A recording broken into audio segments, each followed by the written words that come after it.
बाबा साहब के मिशन को बढ़ाने के लिए सब्सक्राइब कीजिए द बहुजन टीवी चैनल को, प्रेस कीजिए बेल आइकन को लेटेस्ट वीडियो सबसे पहले देखने के लिए।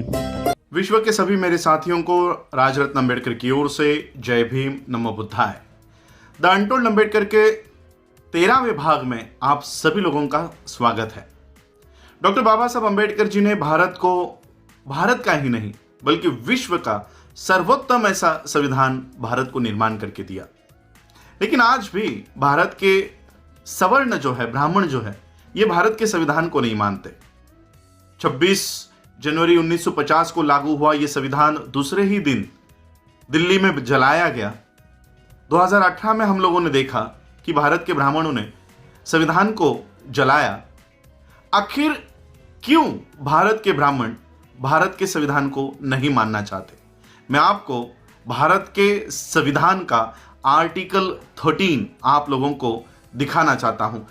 क्या क्यों भारत का ब्राह्मण भारत के संविधान को नहीं मानना चाहता?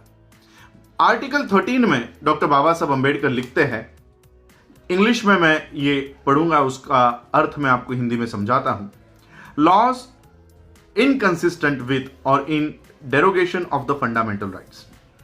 Article 13, all laws in force in the territory of India immediately before the commencement of this constitution, insofar as they are inconsistent with the provision of this part, shall to the extent of such inconsistency be void। Baba Saheb Ambedkar article 13 Bharat के संविधान के article 13 में लिखते हैं कि यह संविधान लागू होने से पहले, भारत का संविधान लागू होने से पहले भारत में जितने भी कानून हैं, जितने भी प्रथाएं हैं, जितने भी इस देश के भूमि के ऊपर प्रथाएं लागू है, मैं आज से उसको शून्य घोषित करता हूं। 2500 सालों की मनुस्मृति डॉक्टर बाबा साहब अम्बेडकर जी ने इस आर्टिकल के माध्यम से, इस संविधान के माध्यम से हमेशा हमेशा के लिए भारत के भूमि से उसको हटा दिया, मिटा दिया। और यही नहीं, आगे चलकर बाबा साहब और कंटिन्यू करते हैं इस आर्टिकल को। Article 13 subsection 2, the state shall not make any laws which takes away और abridges the rights conferred by this part, and any law made in contravention of this clause shall to the extent of the contravention be void।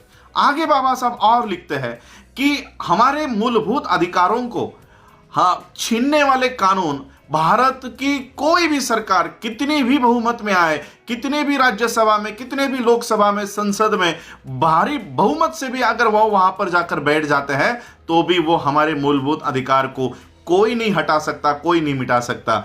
एक article में बाबा साहब मनुस्मृति को हमेशा हमेशा के लिए भारत से निकाल देते हैं, और दूसरे आर्टिकल में बाबा साहब लिखते हैं कि कितने भी संख्या में तुम लोग आ जाओ, फिर भी इस देश में मनुस्मृति को वापस नहीं ला सकते। और इसलिए भारत का ब्राह्मण इस भारत के संविधान का द्वेष करता है, नफरत करता है, क्योंकि बाबा साहब ने हमेशा हमेशा के लिए 2500 सालों से इस देश में अस्तित्व में रही हुई मनुस्मृति को हमेशा के लिए मिटा दिया। मनुस्मृति क्या है? अब हम लोग देखते हैं कि मनुस्मृति और संविधान क्या है, इसका कंपैरिजन करके देखते हैं। वैसे तो इन दोनों की तुलना कभी हो नहीं सकती, लेकिन दोनों के कानून में, भारत के संविधान के कानून में और मनुस्मृति के कानून में भारत के लोगों के साथ क्या व्यवहार हुआ करता था, इसका उदाहरण हम लेते हैं खुद डॉक्टर बाबा साहब अम्बेडकर जी के लिखे हुए वेटिंग फॉर वीजा, जिसमें खुद बाबा साहब अम्बेडकर जी को क्या भुगतना पड़ा था वो बाबा साहब ने लिखा हुआ है। अब हम अपने मूल विषय के ऊपर आते हैं, द अनटोल्ड अम्बेडकर। ये तो बाबा साहब ने ऑलरेडी बताया हुआ है, लेकिन इन बातों को आगे लेकर नहीं आते, इसलिए ये भाग मैं अनटोल्ड अम्बेडकर में शामिल कर रहा हूं। बाबा साहब अम्बेडकर जी जब छोटे थे, 12-13 साल के थे, तब उनके पिताजी किसी और जगह पर उनकी पोस्टिंग हो गई थी, और इसलिए जब बाबा साहब के पिताजी रामजी बाबा ने देखा कि अभी बच्चों की छुट्टियां लग गई है, तो क्यों ना बच्चों को मेरे यहां पर बुलाया जाए। तो बाबा साहब के पिताजी ने बाबा साहब को तार भेजी, घर पर एक टेलीग्राम भेजा कि तुम लोगों की अगर स्कूल की छुट्टियां लग गई है तो मुझे मिलने के लिए आप लोग यहां पर 5-10 दिनों के लिए यहीं पर आकर मेरे साथ रहो। ये टेलीग्राम घर पर मिला। रामजी बाबा ने उस टेलीग्राम में लिखा था, उस चिट्ठी में लिखा था कि कौन सी ट्रेन पकड़ के आना है, और जब तुम लोग उस जिस दिन आने के लिए निकलोगे उस दिन मुझे एक टेलीग्राम कर देना कि इस गाड़ी से इस दिन हम लोग आ रहे हैं, ताकि मैं आप लोगों को लेने के लिए स्टेशन पर आ जाऊं। बाबा साहब को ये टेलीग्राम मिला। बाबा साहब ने और बाबा साहब के बहनों के बच्चे, बाबा साहब उस समय 12-13 साल के थे, बाबा साहब जी के जो बहनें थी उनकी शादियां बहुत जल्दी हो गई थी, इसलिए उनके जो बच्चे थे वो भी बाबा साहब से 2-3 साल छोटे थे। तो बाबा साहब और बाबा साहब के बड़े भाई आनंद और बाबा साहब के बहनों के बच्चे, ऐसे 5-6 लोग मिलकर बाबा साहब के पिताजी को मिलने के लिए निकल पड़े। बाबा साहब ने टेलीग्राम कर दिया कि हम इस ट्रेन से उतरने वाले हैं, इस ट्रेन से आने वाले हैं, आप हमको लेने के लिए इस दिन पहुंच जाओ। अब ये टेलीग्राम ही बाबा साहब के पिताजी को मिला नहीं, तो बाबा साहब के पिताजी को पता ही नहीं था कि मेरे बच्चे कौन से ट्रेन से आने वाले हैं और कौन से दिन आने वाले हैं। अब बाबा साहब ट्रेन पकड़ के प्लेटफॉर्म पर आकर उतर गए, सारे बच्चों के साथ उतर गए। सभी ट्रेन में से उतरी हुई भीड़ अपने अपने दिशा में चली गई। बच्चे वैसे ही प्लेटफॉर्म पर अपने पिताजी की राह देख रहे हैं। सभी लोग जाने के बाद स्टेशन मास्टर ने देखा ये बच्चे तो अच्छे घर के लग रहे हैं, अच्छे कपड़े पहने हुए हैं। वो स्टेशन मास्टर इन बच्चों के पास आया और बच्चों को पूछा कि कहाँ जाना है, किनके बच्चे हो। तो बाबा साहब ने बताया, वो टेलीग्राम बताया कि हम मेजर सूबेदार रामजी अंबेडकर जी के बच्चे हैं और हमको हमारे पिताजी ने बुलाया है। वो हमको लेने के लिए आने वाले थे, शायद हमारा टेलीग्राम उनको मिला नहीं है तो इसलिए वो हमको लेने के लिए नहीं पहुंच पाए। हमको इस पते के ऊपर जाना है, हमें यहां पर छोड़ दीजिए। तो स्टेशन मास्टर ने वहीं पर बगल में एक बैलगाड़ी खड़ी हुई थी, उस बैलगाड़ी वाले को बुलाया और कहा कि देखो ये अच्छे घर के बच्चे हैं, मेजर सूबेदार मेजर के बच्चे हैं, आप एक काम करो, इनको इस पते पर छोड़ कर आओ। तो वो बैलगाड़ी वाले ने सभी बच्चों को बैलगाड़ी में बिठाया।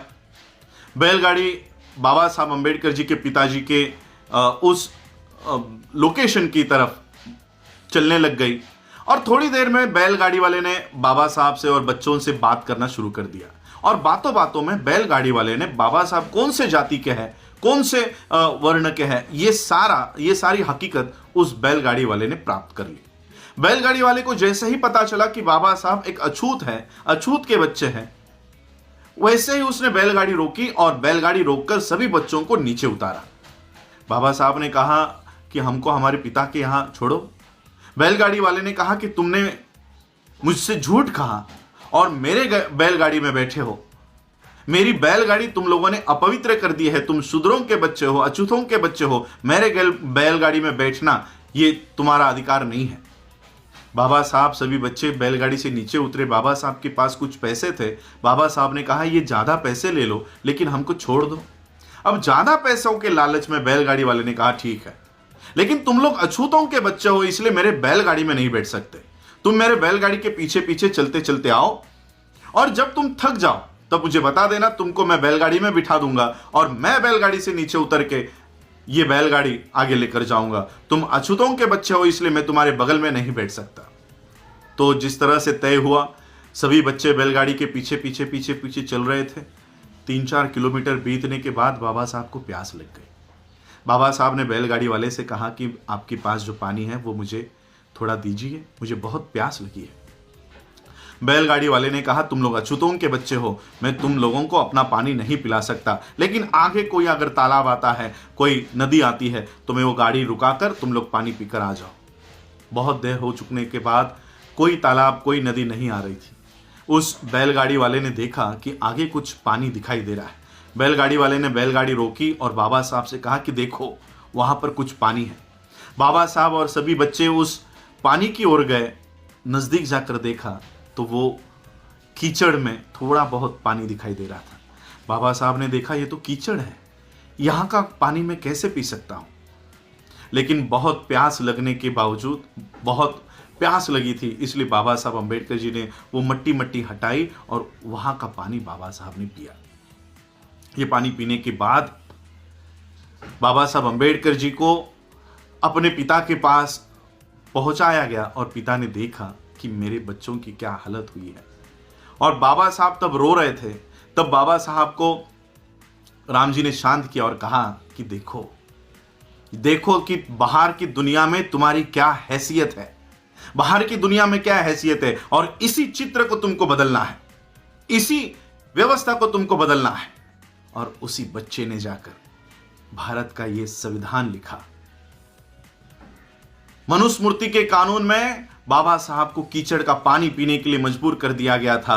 2500 सालों की मनुस्मृति को बाबा साहब अंबेडकर जी ने एक ही आर्टिकल में इस देश से हटा दिया और ऐसी व्यवस्था लेकर आए। 2500 सालों की मनुस्मृति और 70 सालों का यह संविधान, इन 70 सालों में इतना बदलाव आ गया कि जिन बाबा साहब अंबेडकर जी को कीचड़ का पानी पीने के लिए मजबूर कर दिया गया था, इस संविधान के वजह से आज हम लोग फिल्टर और मिनरल का वाटर पीते हैं, बिस्लरी का पानी पीते हैं, 50 रुपए लीटर का पानी लाकर हम लोग अपने घरों में पीते हैं। ये बाबा साहब अंबेडकर जी के इस संविधान की वजह से, 70 साल के इस संविधान की वजह से आज हमारी जो परिस्थिति है वो इतनी बदल गई। 2500 सालों का मनुस्मृति हमको पानी पीने के लिए रोकता था, बाबा साहब का ये संविधान हमको बिस्लरी का पानी पीने की इजाज़त देता है। यह है बाबा साहब का संविधान, और इसलिए बाबा साहब के इस संविधान से आज भी ब्राह्मण नफरत करता है। आप लोगों ने मुझे सुना, उसके लिए आभार, धन्यवाद। जय भीम, जय भारत, जय बुद्ध, जय संविधान।